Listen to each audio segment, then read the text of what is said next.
Next topic is it's my innovation actually. I thought we need to improve on our professionalism.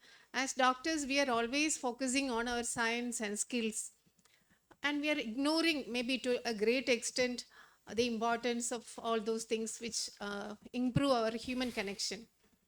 So, in curriculum, our young doctors are not getting an opportunity to learn these kind of things, which will improve them as a professional. So over to Dr. Biju John to talk on this topic. Thank you, Reena, for this opportunity.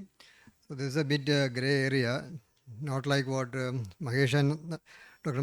Nataraj just probably told you about what is within the purview of law.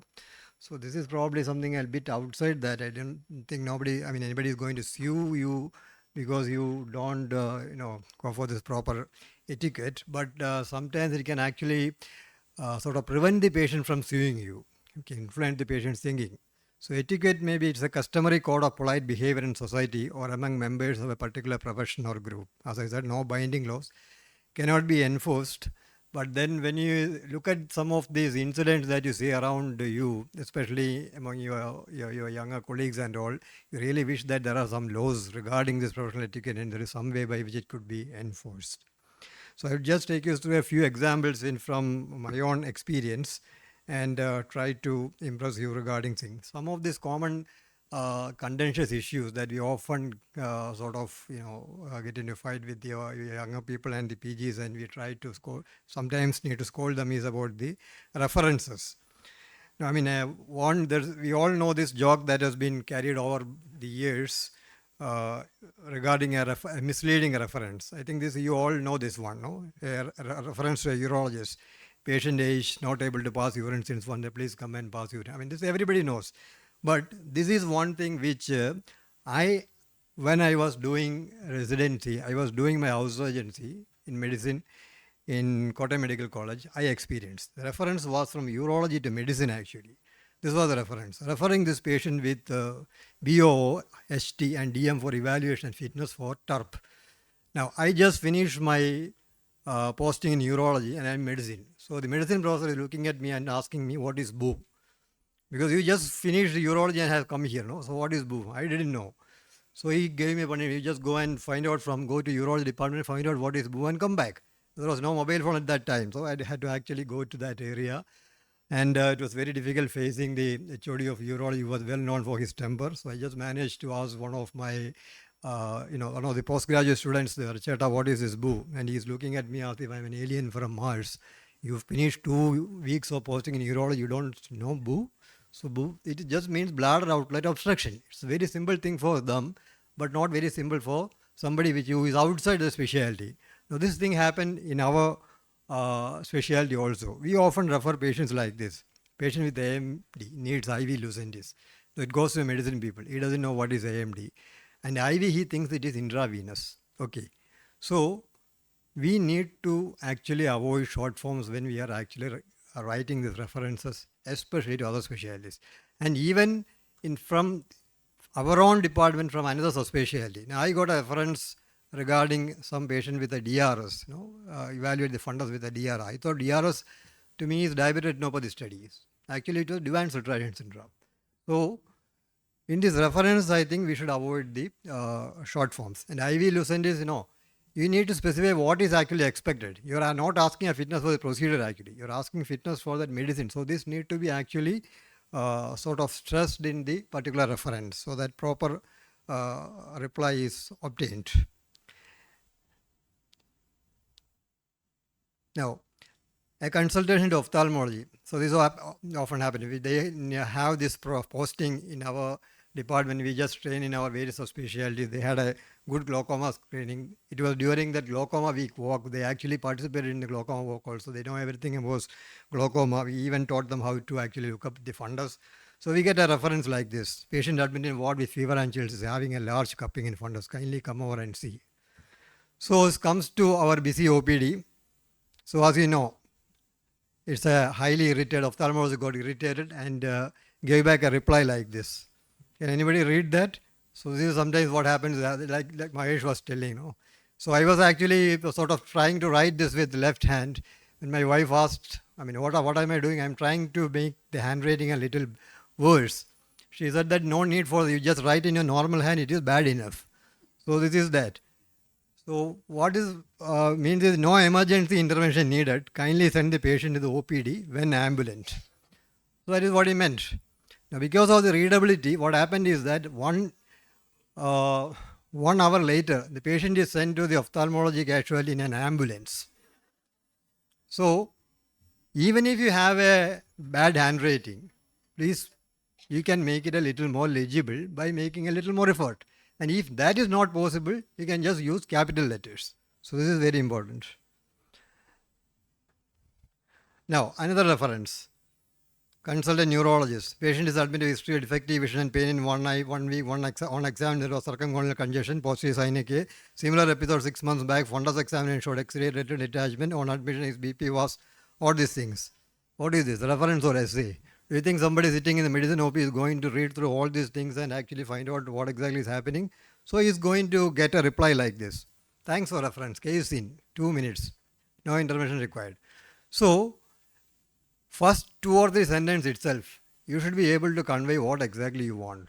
So probably this patient, you should write a reference like, say, this is a patient admitted with a what Koinagi-Harada syndrome. We are suspecting this thing. Kindly evaluate for any neurological problem. So the idea is immediately conveyed and you get a proper evaluation.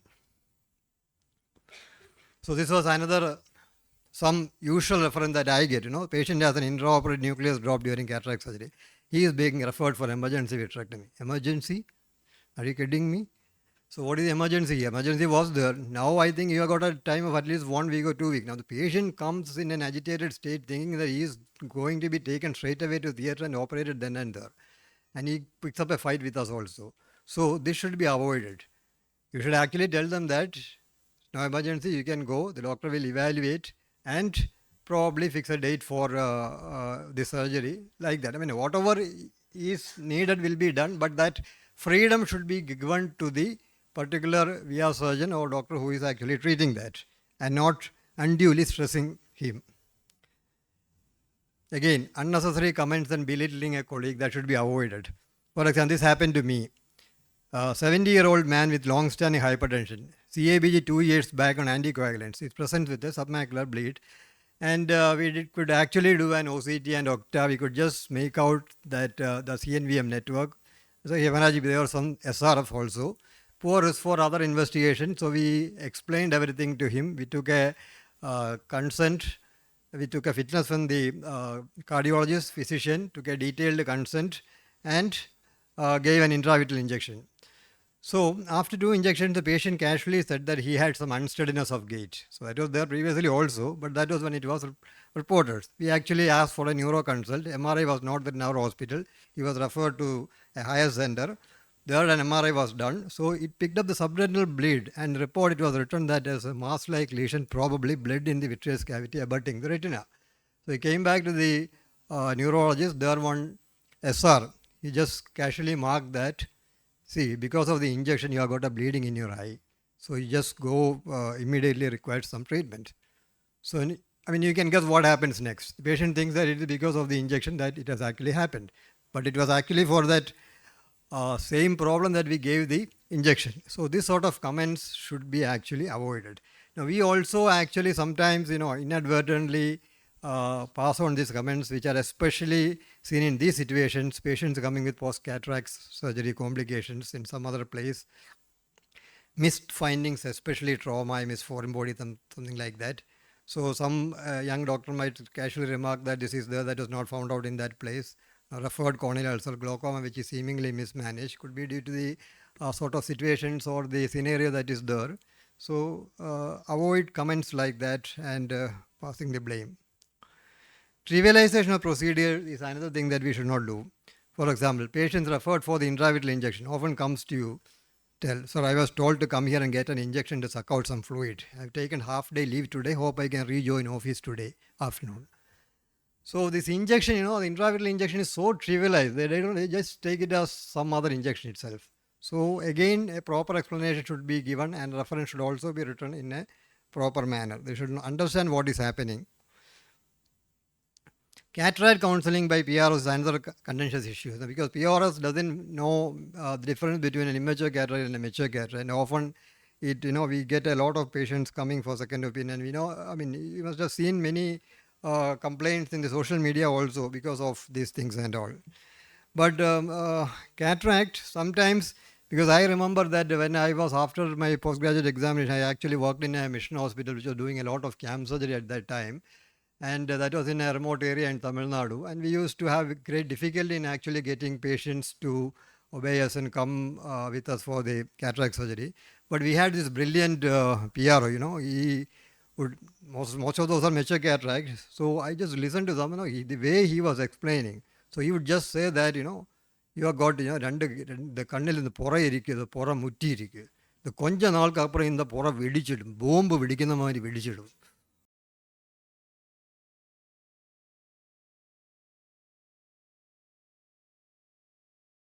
ഒരു കണ്ണ് പോയച്ചാൽ രണ്ടും. Next moment, the patient is inside the van. And no, this sort of probably, maybe, I used to enjoy it at that day, but now thinking back, it was not actually something which I feel very proud of. Maybe for some, we need some sort of an explanation for mature cataracts in order to make the patient come for the cataract surgery. But when this sort of counseling is also used for an immature cataract, and this patient goes for a second opinion, then you get into trouble. So how you explain these things, you can actually tell them, you have got a cataract, so it's better maybe at this stage you can undergo a phacoemulsification, it will be easier. So things like that can be done. So you need to be careful. Now, a doctor in the OPD or ward should not only act like one, but should look like one also. I'm afraid to actually talk to students, about this to students now, but some of the situation, we have got a house surgeon who has got a hair like an Amazon rainforest, and his shirt looks like as if it has never seen an iron box, and is wearing a gravity-defying jeans. So these sort of people, I could actually go to him and talk to him and change, influence him so that he is changing his attire, and the problem was solved. But then I would never go to. There was I think I remember seeing a female JR, doing a direct ophthalmoscopy with a luxurious hair, actually doing what is known as like a windshield wiper on the patient's face. So that sort of situation, I won't probably interfere, but decency and decorum must be maintained in your attire and appearance. That is very, very important. And you need to be courteous to your patient. You need to show empathy. So all these things are very, very important. And some of these situations which we often forget, reducing the illumination slit lamp and actually switching it off after examining a patient. Indirect ophthalmoscopy beginning in a low illumination, explaining to the patient about brightness and gradually increasing all things. Returning to IPC to zero dioptric position if you have made dioptric adjustment is something which you often forget and tend to put the person who is actually coming after you in trouble. Then writing a proper diagnosis, which is sometimes often very difficult to actually tell to the postgraduate students, because they seems to have a thinking that all these findings constitute diagnosis. Findings are different, diagnosis are different. So you need to always write a proper diagnosis and management plan and management plan. Putting your signature and seal at the end. Never forget. And I will also end with one of the clinics. We have got a palliative clinic in our college, where we can see that there is one chair which looks like almost like a simhasanam, a very big chair, and the others are all small chairs. So I thought that chair must be for the chief doctor, unit chief. No, he said that chair is for the patient. These are the chairs for us. As far as we are concerned, the patient is our guest. So the guest should get the most important chair. And they tell us that the patient should always be treated like a guest. So just sharing that thought also. Thank you. Thank you, Binu. Fantastic talk, all from experience, not from textbooks. Like Mohan sir was once telling, if you have a conjunctivitis patient, you go and open the door for him to get out, so that he doesn't touch everywhere and contaminate. That also tells you the etiquette and